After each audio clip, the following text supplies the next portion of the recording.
Magandang hapon sa inyong lahat. Welcome po sa News Up to Date. Isang magandang balita nga kasi naglabas na rin sa wakas ang SEC ng advisory nga laban dito sa Wealth on Web Company, Wow Company, Wow Trade. So ito, naglabas na nga ang SEC kahapon sa kanilang website nitong advisory na ito. At ito nga nagbibigay babala sa publiko na wag na nga mag-invest dito sa Wealth on Web or Wow Trade. So ano ba itong Wow Trade nito? Itong Wow Trade nag-o-offer po na investment sa publiko. Ang in-offer nilang investment package ay pwede daw mag-invest sa kanila ng minimum na 150 pesos at pwede daw hanggang 135,000 pesos. At ang pangako nilang kitaan ay 3 to 6%. Depende sa plan na pinili. So 3 to 6%, 'di ba? Laki noon per day. Di ba? Daily interest. So napaka too good to be true. At eto nga may nabalitaan na nga ako na delayed na nga ang payout. Wala, di pa nga delayed, parang wala na nga ang payout. So, pag ang plan na pinili mo itong pinakamababa, ito affiliate plan hanggang 150 hanggang 1,350 ang interest daw 10% per 3 days. At ang executive plan from 1,500 hanggang 13,500 pesos ay 30% interest daw per 5 days. At sa corporate plan ay 15,000 hanggang 135,000 pesos daw ay 5% interest per day. So yan po ang pangako nilang kitaan.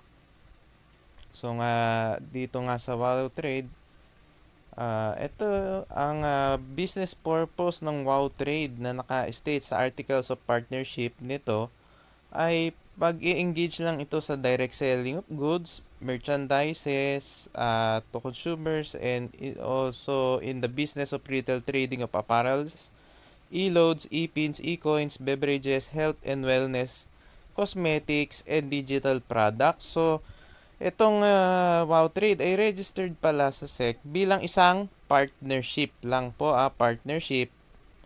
At ang business nito ay para lang sa pagbebenta. Kumbaga trading of goods.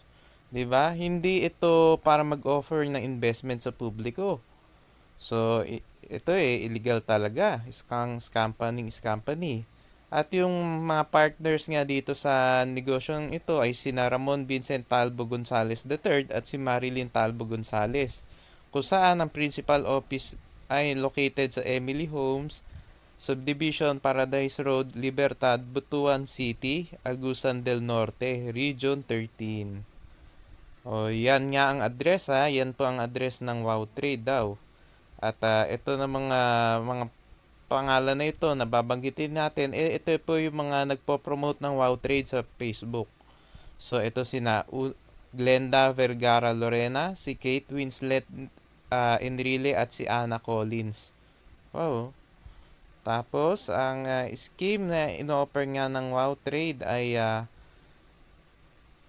ito ay pagbebenta ng securities in the form of investment contract. At kailangan nga, pag ganito, ay kailangan na kumuha sila ng secondary license from SEC.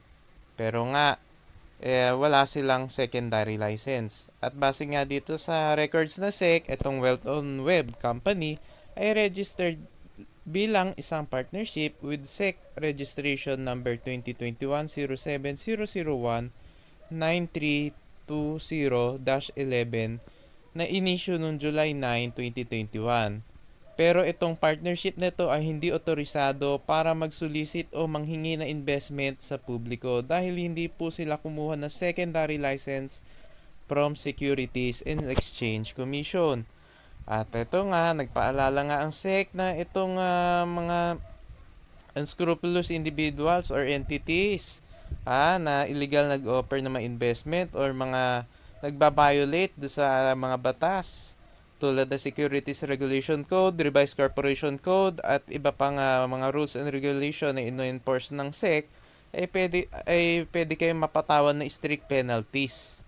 At tandaan nga, do sa mga salesmen, brokers, dealers, at agents na nagkiklaim o maakto in behalf of Wow Trade at nangungumbinsi sa mga tao para mag-invest dito sa mga investment scheme na inoffer ng Wow Trade, pwede po kayong ma-prosecute at maging criminally liable under Section 28 of the SRC. At tandaan nyo na ang penalty po dito sa paglabag dito sa Section 28 of the SRC ay penalty of 5 million pesos. So, laking fine po niyan at pwede po kayong makulong din up to 21 years. So, ang tagal po nun. At yan po ay pursuant to Section 73 of the SRC. So, paalala ulit do sa mga magre-recruit do sa mga nagre-recruit, do sa mga upline para mag-invest nga dito sa Wow Trade, pwede rin kayong maging criminally liable dahil nga sa desisyon ng Supreme Court sa kaso ng Securities and Exchange Commission laban kay Odin Santos, JR number 195542 na ibinaba noong March 19, 2014.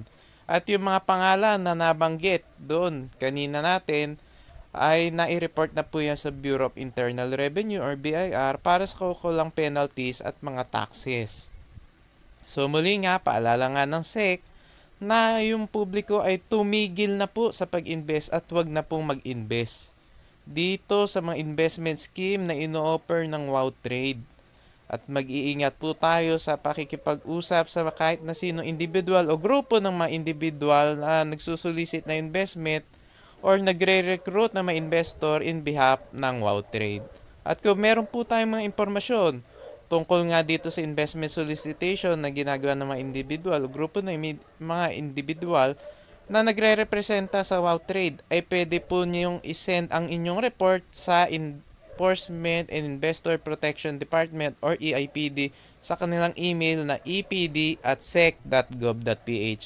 Ito po ay inilabas noong October 5, 2021 at naipost nga sa website ng SEC noong October 6, 2021. So ito nga mga kababayan, ito nga Wealth on Web, talagang scam nga po ito. 'Di ba? Ito na nga may delayed na nga sa payout, 'di ba? Sana yung mga makakapanood nito, makakarinig na kung may mga interesado pang mag-invest, wag na po kayo mag-invest. Wag na po. Wag na. Dahil nga ito ay isang company at tingin ko ay tatakbo na ito. Dahil delayed na nga ang payout, 'di ba? May version 3 pa sila pero wag na po. Wag na po. Naglabas na po ang SEC ng isang advisory at delayed na rin po ang payout. Mga ano po yan? Yan na po ang mga senyales na tatakbo na po ang isang company. So, mag-iingat po tayo yung mga nakapag-invest na dito, magreklamo na po kayo, magbigay na po kayo ng demand letter. Subukan nyo na pong habulin habang nandyan pa dahil pag tumakbo na po yan, napakahirap na pong habulin. At para doon sa mga nagbabalak mag-invest, wag na po kayong mag-invest. Wag po kayong mag-i-invest sa Wealth on Web dahil yan po ay isang malaking scam. Isang malaking scam po ang Wealth on Web Company. Muli po, maraming salamat po sa inyong patuloy na pagsuporta sa akin channel. At sana po wag po kayong magpapaloko dito sa mga company na ito. Dahil talaga ang gagaling nila. Ang dami nila mga komplan, ang lalaki na mga pangako nila kitaan. Pero sa dulo po, tatakbuhan po nila kayo. So yan po ang aking paalala na lagi po tayo maging maingat, lagi po tayo maging mapag-imbestiga. Tignan po natin kung may mga inilabas ng advisory ang SEC. Dahil once na naglabas na po ng advisory ang SEC, talaga sigurado po na talaga yung investment company na yan, talaga company nga talaga yan. Dahil nga, wala silang secondary license. So, muli, maraming salamat po sa inyong patuloy na pagsuporta at panonood dito sa aking channel. God bless po.